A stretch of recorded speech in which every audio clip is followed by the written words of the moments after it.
Walk into almost any old-school diner in America. Nothing about the coffee looks special. No fancy machine. No barista explaining flavor notes. No signs talking about altitude, processing methods, or Ray-Bans. A waitress walks over, pours a cup, and somehow, it tastes incredible. That's the part nobody talks about. Because diner coffee isn't supposed to win. Not against specialty coffee. Not against expensive coffee.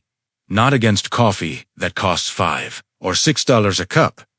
Yet millions of people have had the same experience. They spend money on premium coffee all week.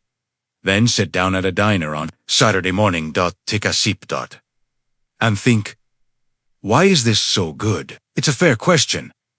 Because if you described diner coffee on paper, it shouldn't be impressive. It's usually affordable. It's brewed in large batches.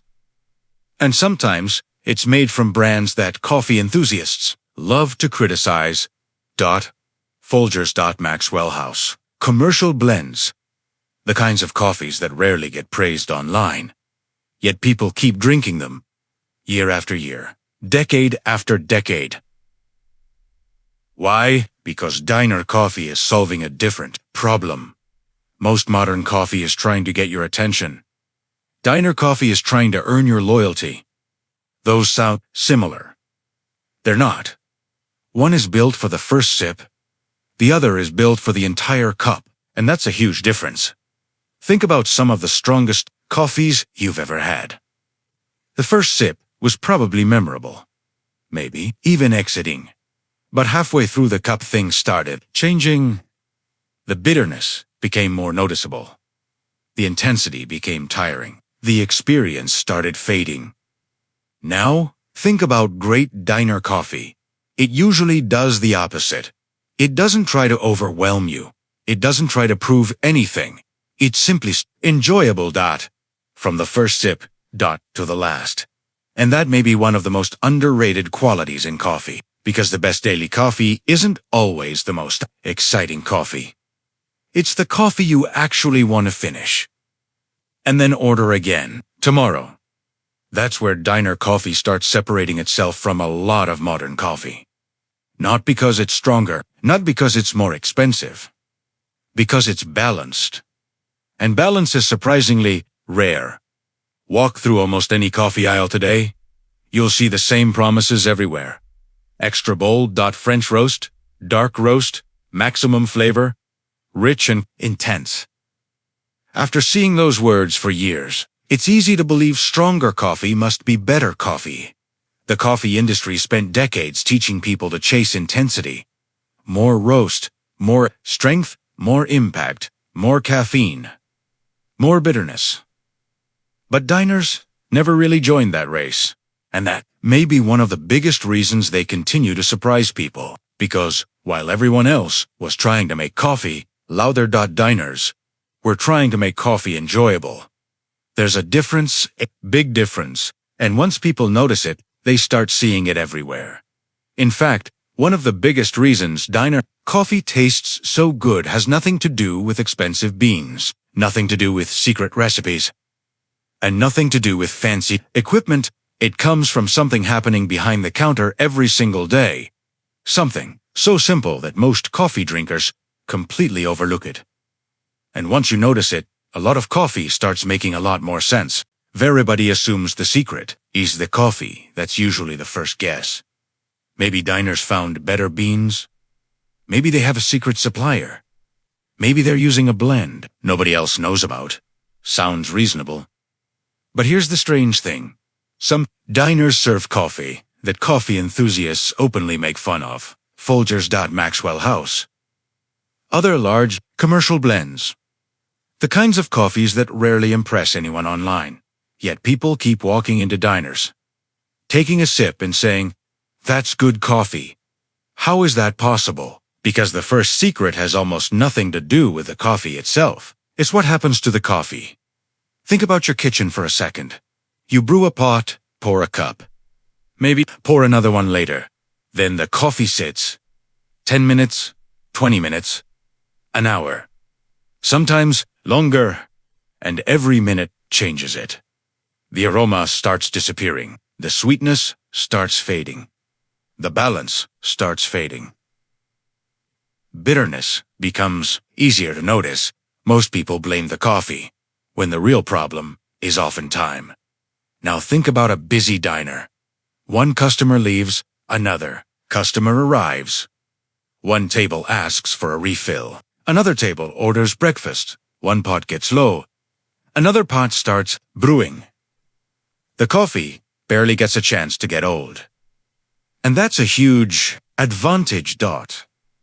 In fact, it might be the biggest advantage diners have, because freshness can make average. Coffee tastes surprisingly good, and lack of freshness can make great coffee taste surprisingly disappointing. That's something coffee companies rarely talk about, because freshness isn't exciting. It doesn't look impressive on packaging, it doesn't sell subscriptions, it doesn't create marketing headlines, but it changes everything. And that's only half the story.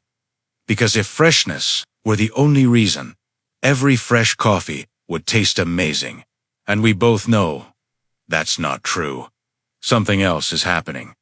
Something diners figured out a long time ago. While much of the coffee industry was moving in the opposite direction. Walk through a supermarket coffee aisle. You'll see the same promises over and over again. Bold, extra bold, French roast, dark roast, maximum flavor, rich, and intense. After seeing those words for years, it's easy to believe stronger coffee must be better coffee. And honestly, that's exactly what many coffee drinkers started believing. When coffee tasted weak, they bought darker coffee. When coffee felt boring, they bought stronger coffee. When coffee seemed flat, they added more grounds. The solution always seemed to be the same. More roast, more bitterness, more intensity. But diners quietly ignored that trend. Most diner coffee isn't trying to impress you. It's trying to satisfy you.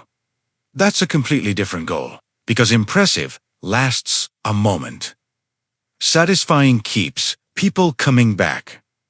And that's where many coffee companies get trapped. They're designing coffee for the first sip. Diners are designing coffee for the last sip. That's a huge difference. The first sip can fool you. The last sip tells the truth. And that's why some coffees feel amazing at first, then become exhausting halfway through the cup. Diner coffee rarely does that. It stays balanced. It stays approachable. It stays easy to drink, cup after cup, day after day, year after year.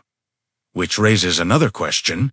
If diner coffee is often using ordinary beans and ordinary equipment, why do so many people remember it so fondly? Because there is one final piece of this puzzle. And once you see it, you'll start noticing it everywhere, not just in diners. In every cup of coffee you drink, there's one thing diner coffee has that many people lost years ago. And it isn't the coffee, it's the ritual. Think about how most people drink coffee today. They're standing, walking, driving, checking emails, scrolling social media, watching the news, answering messages, doing 3 things at once. The coffee is there, but the attention isn't. And that changes everything, because coffee is one of the few things people experience with almost all their senses at the same time.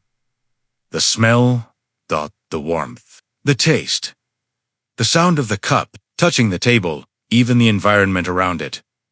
All of those things shape the experience, and diners accidentally get this, right? People sit down. They slow down. They stay longer. They talk. They eat. They drink their coffee while actually paying attention to it. That sounds simple, but it's powerful, because something strange happens when people slow down. Coffee starts tasting better, not because the beans changed, Not because the roast changed, because the experience changed. And science actually supports this. Researchers have found that environment, expectations, and attention can influence how people experience flavor.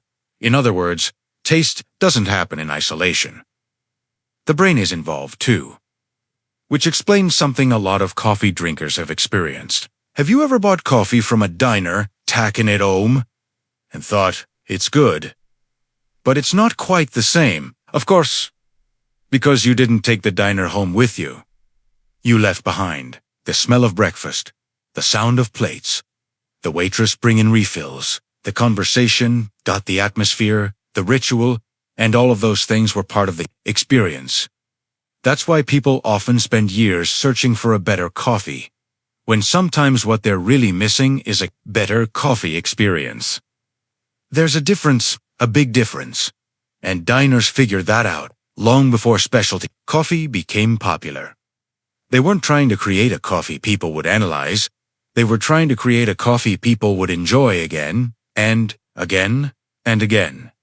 That's why diner coffee doesn't need to be the strongest. It doesn't need to be the rarest. It doesn't need to be the most expensive. It simply needs to be good enough that people look forward to the next cup. And that's a surprisingly difficult thing to achieve because coffee companies often chase excitement. Diners chase comfort. Coffee companies chase attention.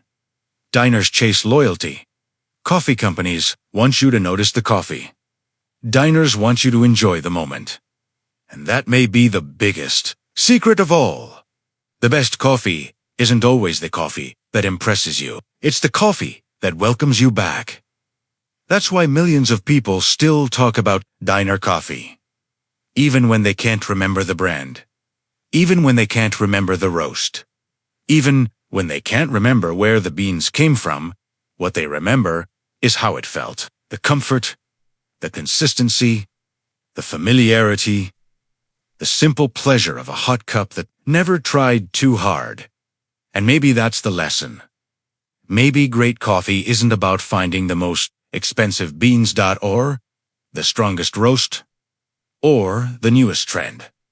Maybe it's about finding a cup you genuinely enjoy drinking. Because at the end of the day, the best coffee isn't the one that gets talked about the most. It's the one people keep coming back for. And diner coffee has been doing exactly that for decades.